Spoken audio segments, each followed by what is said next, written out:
मैं डॉक्टर जयशंकर शाही, associate professor Hindi विभाग, बाबू शोभाराम राजकीय कला महाविद्यालय अलवर, BA तृतीय वर्ष हिंदी साहित्य के प्रथम पत्र जो आधुनिक काव्य है के अंतर्गत पिछली कक्षा में हमने कविवर अयोध्यासी उपाध्याय हरिऔध के महाकाव्य प्रिय प्रवास के 6ठे सर्ग पर चर्चा आपसे की थी। उसी क्रम को आगे बढ़ाते हुए आज पुनः 6ठे सर्ग के अगले अवतरणों का अध्ययन अनुशीलन हम सब करेंगे। जैसा कि आप जानते हैं कि महाकवि हरिऔध द्विवेदी युग के रचनाकार रहे हैं। द्विवेदी युग नवजागरण, राष्ट्रीय चेतना, देशभक्ति, समाज सुधार, सांस्कृतिक उन्नयन की भावनाओं से ओतप्रोत कालखंड रहा है और इन समस्त मनोभावों की अभिव्यक्ति कविवर अयोध्यासी उपाध्याय हरिऔध के महाकाव्य प्रिय प्रवास में हुई है। हरिऔध जी बहुमुखी प्रतिभा संपन्न साहित्यकार रहे हैं। वे कवि के अतिरिक्त नाटककार, उपन्यासकार, समीक्षक, हिंदी साहित्य के इतिहास लेखक भी रहे हैं। पिछली कक्षा में हमने आपसे चर्चा की थी कि किस प्रकार राधा माधव के वियोग में रुदन क्रंदन करती हैं, उनके नेत्र सजल हैं और उनके सदन में अचानक एक दिन प्रातःकालीन पवन का प्रवेश होता है जो सौरभ से युक्त है और वह प्रातःकालीन पवन राधिका जी के क्लेश को, संताप को, दुख को हरना चाहता है। इसी क्रम में अगले छंद की चर्चा हम करते हैं। हमने पिछली कक्षा में आपसे चर्चा की थी कि प्रिय प्रवास का यह जो 6ठा सर्ग है यह मंदाक्रांता छंद में रचित है। मंदाक्रांता छंद वर्णिक छंद होता है।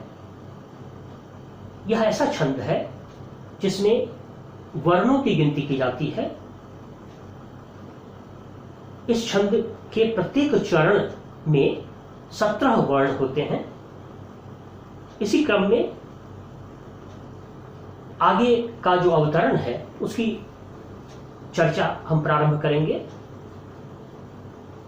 श्री राधा को यह पवन की प्यार वाली क्रियाएं थोड़ी सी भी न सुखद हुई, हो गई वैरणी सी।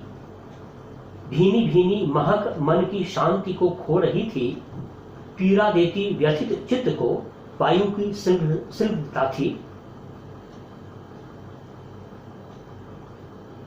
प्रातःकालीन पवन जो राधिका जी के सदन में प्रविष्ट हुई है वह सौरभ से युक्त है, स्निग्ध है, सुवासित है, शीतल है। लेकिन पवन की यह शीतलता, उसका यह सुवास, उसकी यह स्निग्धता श्री राधिका जी को बिल्कुल ही रुचती नहीं है, भाती नहीं है। कवि हरिऔध कहते हैं श्री राधा को यह पवन की प्यार वाली क्रियाएं थोड़ी सी भी न सुखद हुई, हो गई वैरणी सी। पवन जो प्यार वाली क्रियाएं कर रही हैं, राधिका जी के संताप को, दुख को हरना चाहती है, यह राधिका जी को अच्छा नहीं लगता। और पवन जो सुखदाई है लेकिन राधिका जी के लिए यह वैरणी के समान है। हरिऔध कवि कहते हैं कि थोड़ी सी भी ना सुखद हुई, हो गई वैरणी सी। वैरणी सी वर्ण के प्रयोग से यहाँ उपमा अलंकार है। वैरणी के सदृश, वैरणी के समान वह पवन है राधिका जी के लिए। चूंकि राधिका जी विरह विदग्धा हैं, विरह में आकुल व्याकुल हैं, माधव के विरह में, माधव के वियोग में वह व्याकुल हैं।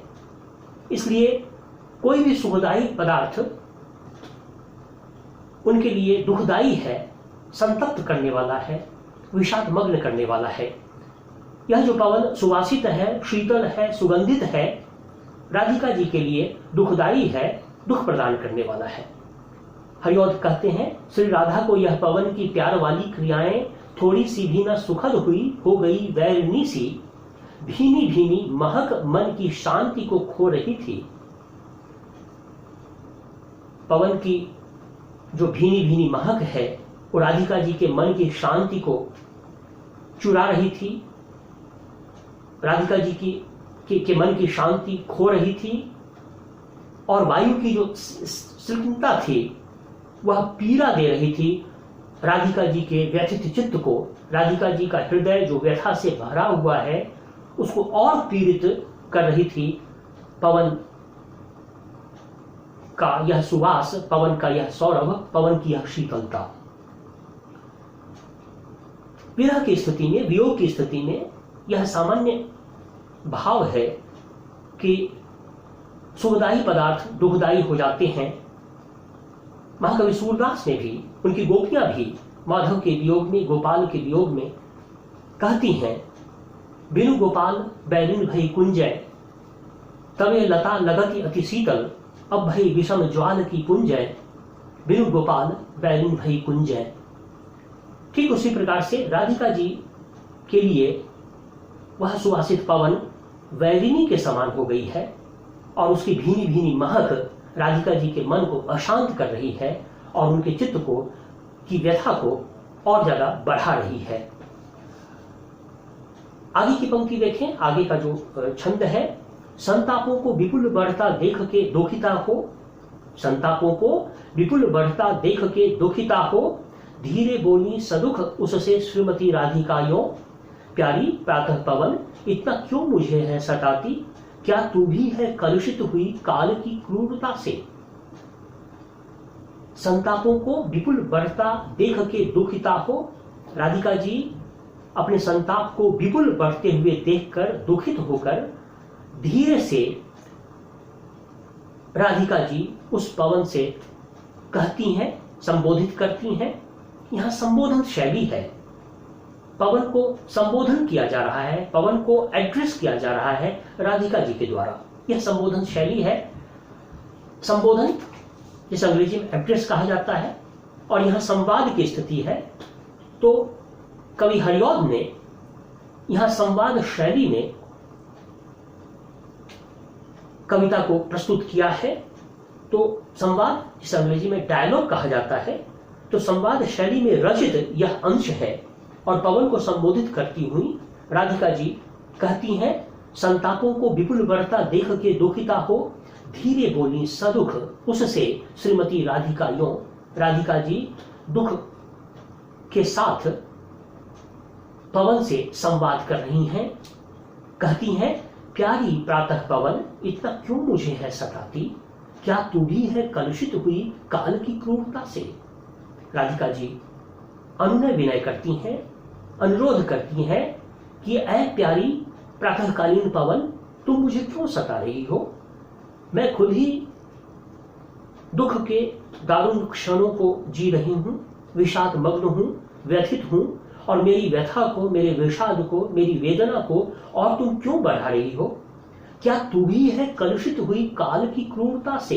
काल की क्रूरता से क्या ऐ पवन तू भी कलुषित हो गई हो, क्या तू भी क्रूर हो गई हो। काल की क्रूरता से कलुषित कवर्ण की आवृत्ति है, अनुप्रास अलंकार है। इससे पूर्व के छंद में भीनी भीनी जो शब्द आया था वहां पुनरुक्ति प्रकाश अलंकार है। और इस प्रकार से विभिन्न अलंकारों की योजना विभिन्न छंदों में आप देखेंगे। तो संतापों को विपुल बढ़ता देख के दुखिता हो, धीरे बोली सदुख उससे श्रीमती राधिकायों, प्यारी प्रातः पवन। प्यारी प्रातः पवन में पवन की आवृत्ति है और अनुप्रास अलंकार है। प्यारी प्रातः पवन इतना क्यों मुझे है सताती, क्या तू भी है कलुषित हुई काल की क्रूरता से। काल की क्रूरता से क्या तुम भी कलुषित हो गई हो, क्रूर बन गई हो, निष्ठुर बन गई हो। काल की क्रूरता काल की विडंबना है कि वह गोपाल, वह माधव, वह नंदलाल माखन चोर जो मुरली बजाया करता था गोकुल की गलियों में, यमुना के तट पर, कालिंदी के तट पर ग्वाल बालों के साथ क्रीड़ाएं किया करता था, अचानक मथुरा चला जाता है। यह काल की क्रूरता है और पूरे ब्रज प्रदेश में, पूरी ब्रज भूमि में व्याकुलता फैली हुई है। ब्रज की लताएं, ब्रज के कुंज, यहाँ तक कि यमुना नदी, पशु पंछी, ग्वाल बाल, नंद बाबा, माता यशोदा सब गोपाल के वियोग में व्यथित हैं, विषादमग्न हैं। यह काल की क्रूरता है।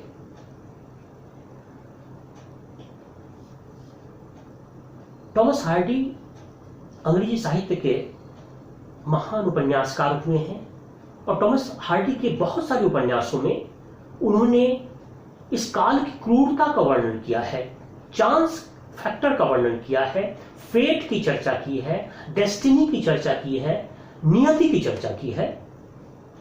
टॉमस हार्डी का एक उपन्यास है द मेयर ऑफ कास्टरब्रिज, उसमें वो लिखते हैं, happiness is but an occasional episode in the general drama of pen.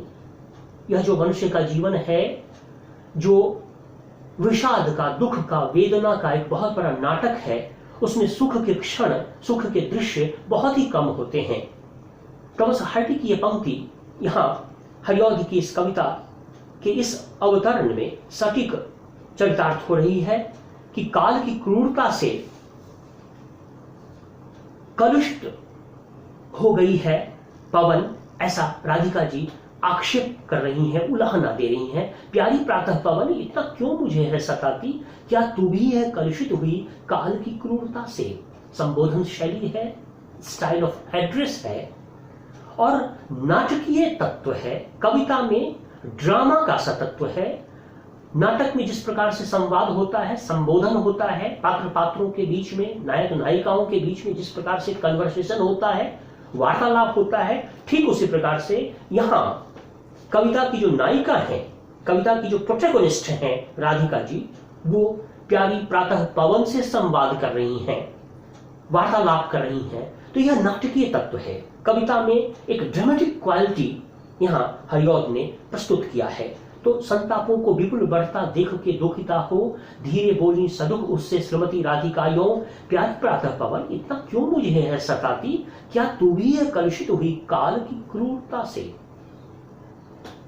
आगे की पंक्ति, कालिंदी के कल पुलिन पर घूमती सिक्त होती, प्यारे प्यारे कुसुम चय को चूमती गंध लेती, तू आती है वहन करती वारी के सीकरों को, हा पापिष्ठे फिर किस लिए ताप देती मुझे है। राधिका जी प्रलाप करती हैं, उन्माद की स्थिति में हैं, उद्वेग की अवस्था में हैं।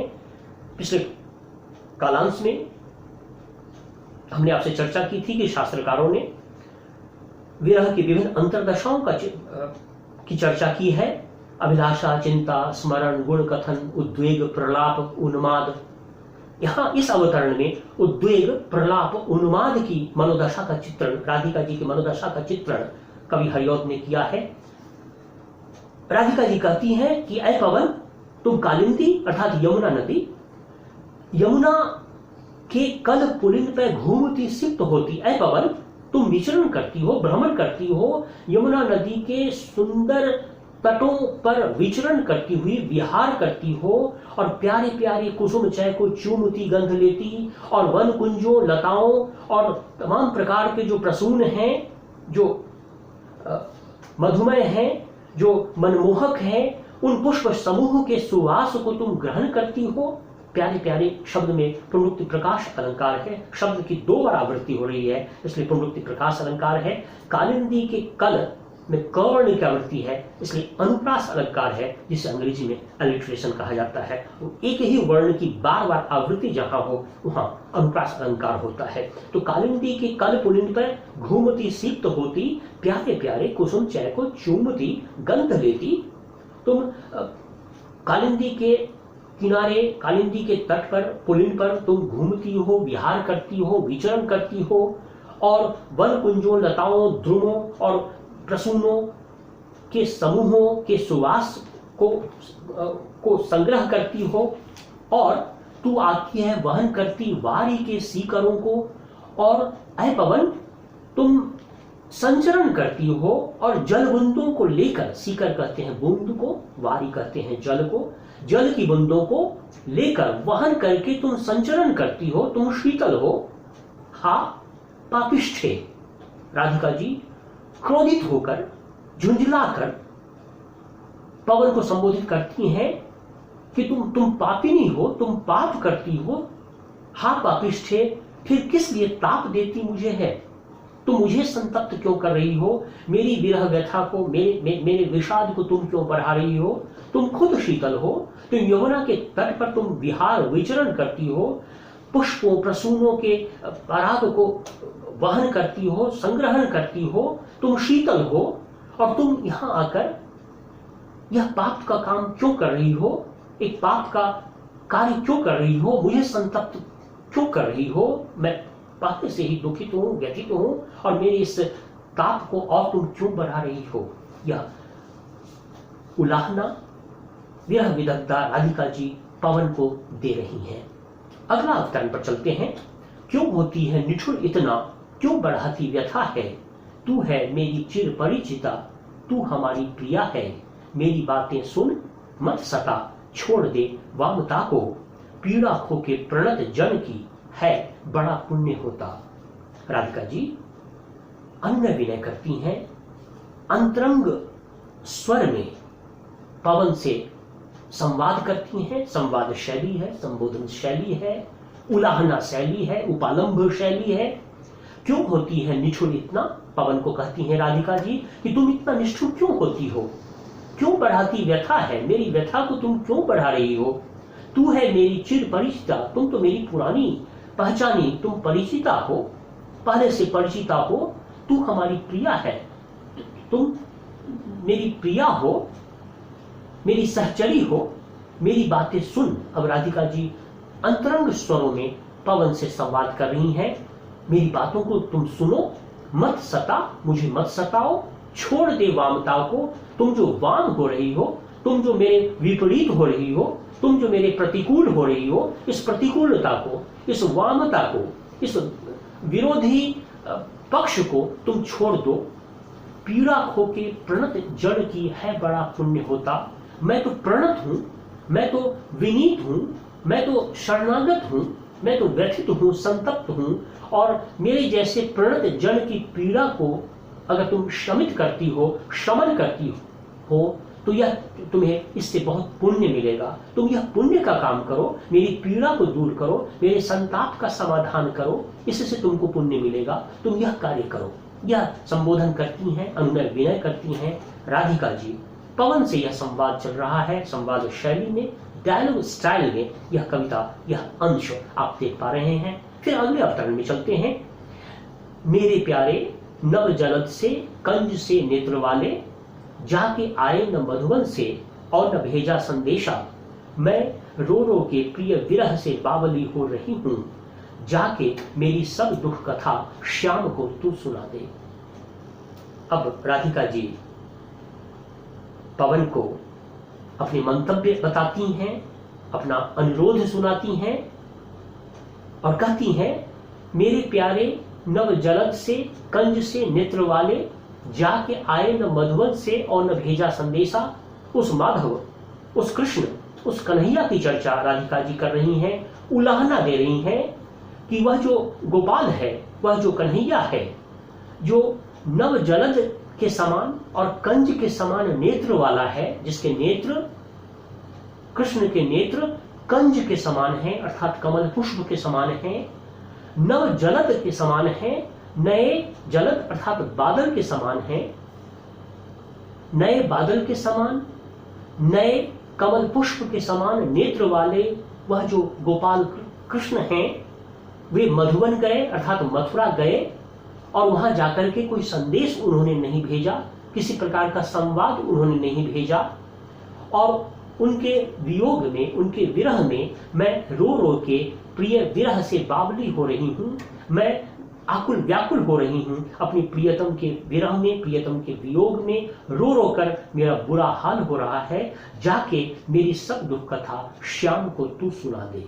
तू यहाँ पवन के लिए आया है, अपने पवन को संबोधित करती हुई आदि बना रही हैं राधिका जी, सखी सहचरी बना रही हैं राधिका जी, और तू शब्द का प्रयोग कर रही हैं।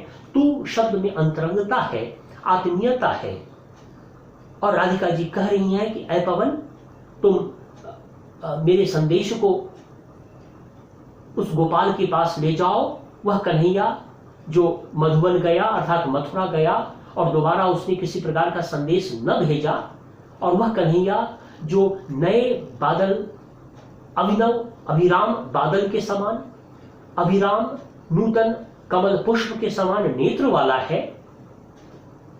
कृष्ण की सुंदरता का चित्रण भी राधिका जी कर रही हैं। नव जलद से कंज से में अनुप्रास अलंकार में उपमा अलंकार है। कृष्ण के नेत्र की तुलना नव जलद से की जा रही है, अभिराम बादल से की जा रही है, और कंज पुष्प अर्थात कमल पुष्प से किया जा रहा है। यह उपमा अलंकार है। तो मेरे प्यारे नव जलद से कंज से नेत्र वाले, जाके आए न मधुवन से और न भेजा संदेशा। मैं रो रो के प्रिय विरह से बावली हो रही हूँ। रो रो शब्द में प्रमुक्ति प्रकाश अलंकार है, और जाके मेरी सब दुख कथा श्याम को तू सुना दे। ऐ पवन, तुम श्याम को जाकर दुख की सारी कथा, विषाद की सारी कथा तुम जाके सुना दो। यह मेरा अनुनय विनय है, मेरा अनुरोध है। राधिका जी का यह अनुरोध आगे की पंक्तियों में और स्पष्ट होता है। जैसा कि आप देख पा रहे हैं कि विरह की वेदना का चित्रण है। विरह विदग्धा राधिका जी के मन की जो व्यथा है, जो विषाद है, उसका चित्रण आप यहां देख पा रहे हैं। अंग्रेजी के नाटककार और बहुत बड़े कवि शेक्सपियर ने कहा था, When the heart is full, the tongue is mute। जब हमारा हृदय भरा होता है विषाद से, दुख से, संताप से, तो हमारी जिह्वा, हमारी वाणी मूक हो जाती है। राधिका जी का लगभग वही हाल है। विरह के वियोग, गोपाल के वियोग में, कृष्ण के विरह में उनकी जो व्याकुलता है, उनका जो दुख है, वो अप्रतिहत है, वह दारुण है। और पवन से वह अपने दुख को बताती हैं और अनुरोध करती हैं कि वह मथुरा जाकर, मधुबन जाकर श्याम को दुख की सारी कथा को वह बता दे, सुना दे। तो पवन को दूत बनाकर राधिका जी भेजना चाहती हैं। पवन को संदेशवाहक बनाकर राधिका जी श्याम के पास भेजना चाहती हैं। यह प्रिय प्रवास का यह अंश हमें कालिदास के मेघदूत को याद दिलाता है। कालिदास ने, महाकवि कालिदास ने किस प्रकार मेघदूत में कालिदास का जो यक्ष है, प्रणय कातर यक्ष, उसकी प्रणयिनी, उसकी प्रियतमा यक्षिणी सुदूर प्रदेश में है, और अपनी यक्षिणी के वियोग में प्रणय कातर यक्ष प्रणय संदेश प्रेषित करना चाहता है, और वह बादलों को दूत बनाता है, मेघ को दूत बनाता है, और बादलों को वह मार्ग बतलाता है कि किन किन मार्गों से प्रस्थान करके वह उस यक्षिणी के पास पहुंचेगा। यह पूरी कथा का नियोजन महाकवि कालिदास ने मेघदूतम नामक ग्रंथ में किया है। प्रिय प्रवास के रचनाकार हरिऔध भी महाकवि कालिदास से प्रभावित हैं। मेघदूत की पद्धति को यहां अपनाया गया है। राधिका जी पवन को दूत बनाना चाहती हैं, पवन को संदेशवाहक बनाना चाहती हैं, जो उनके दुख की कथा को जाकर गोपाल को मथुरा में जाकर सुनाए। आगे की जो पंक्ति है उसमें देखें, हो पाए जो न यह तुझसे, तो क्रिया चातुरी से जाके रोने विकल बनने आदि ही को दिखा दे। चाहे ला दे प्रिय निकट से वस्तु कोई अनूठी, हा हा मैं हूं मृतक बनती प्राण मेरा बचा दे। राधिका जी कहती हैं पवन से कि या तो मेरे संदेश को लेकर तुम श्याम के पास प्रेषित कर दो, संप्रेषित कर दो, मेरे दुख की कथा को श्याम को सुना दो, और अगर यह कार्य तुमसे न हो पाए तो राधिका जी दूसरा विकल्प दे रही हैं कि हो पाए जो न यह तुझसे तो क्रिया चातुर्सी, अगर संदेश वहन का काम तुमसे न हो पाए तो तुम क्रिया चातुरी से मेरे इस रुदन को, मेरे इस विकल होने की मनोदशा को, मेरी इस मनोव्यथा को, मेरे इस विषाद को किसी प्रकार श्याम के पास जाकर, मथुरा जाकर मेरे गोपाल को, मेरे माधव को तुम प्रकट कर दो, प्रदर्शित कर दो। अपनी क्रिया चातुरी से, अपनी चतुराई से तुम इसे प्रकट कर दो। चाहे लादे प्रिय निकट से वस्तु कोई अनूठी, या मेरे प्रियतम माधव के नजदीक से कोई अनूठी वस्तु लेकर तुम आ जाओ। हा हा मैं हूं मृतक बनती, प्राण मेरा बचा दे। राधिका जी उद्वेग की अवस्था में है, प्रहलाद की अवस्था में है और कहती हैं कि मैं हूं मृतक बनती, प्राण मेरा बचा दे, मेरे प्राण को तुम बचा लो। हे सखी पवन, हे सहचरी पवन, हे आदि पवन, तुम मेरे प्राण को बचा लो। मैं मृतक, मैं मरणासन हूं। यह जैसा कि विरह की अंतर्दशा के क्रम में मरण की बात कही गई है शास्त्रकारों के द्वारा, यहां मरण की स्थिति कि मैं हूं मृतक बनती, प्राण मेरा बचा दे, इस वाक्य में आप मरण की अंतर्दशा का चित्रण देख पा रहे हैं। और हा हा जो वक्तव्य है इसमें वीप्सा अलंकार है, उद्बोधन है, संबोधन है, उद्वेग, प्रलाप, दुख, विषाद का प्रकटीकरण है। हा हा मैं हूं मृतक बनती, प्राण मेरा बचा दे। पवन से अनुनय विनय करती हुई राधिका जी कहती हैं कि मेरे प्राण को बचा लो, मेरे दुख के संदेश को तुम श्याम तक पहुंचा दो, अथवा श्याम की कोई प्रिय वस्तु, अनूठी वस्तु मेरे पास ला दो अपनी क्रिया चातुरी से। इस प्रकार आप देख पा रहे हैं कि इन तमाम अवतरण में करुणा का पूरा वातावरण है और इस कारण से इन अवतरणों में करुण रस है, प्रसाद गुण है। कविता का पूरा वातावरण करुणा के बादलों से ढका हुआ है। जिस प्रकार से महादेव वर्मा के गीतों के बारे में कहा जाता है कि महादेव वर्मा के गीतों पर करुणा के बादल आच्छादित होते हैं, ठीक उस प्रकार से प्रिय प्रवास के इन अवतरणों पर करुणा के बादल छाए हुए हैं। विप्रलंब श्रृंगार का, वियोग श्रृंगार का अद्भुत चित्रण, अद्भुत वर्णन, अद्भुत विवरण आप यहाँ देख पा रहे हैं। करुणा की भावना, करुणा का प्रकटीकरण आप यहाँ देख पा रहे हैं। अंग्रेजी का साहित्यकार ओ हेनरी जब कहता है life is made up of soft sniffles and smiles with sniffles predominating, जीवन आहो सिसकियों और मुस्कानों से निर्मित है जिसमें सिसकियों की ही प्रधानता है।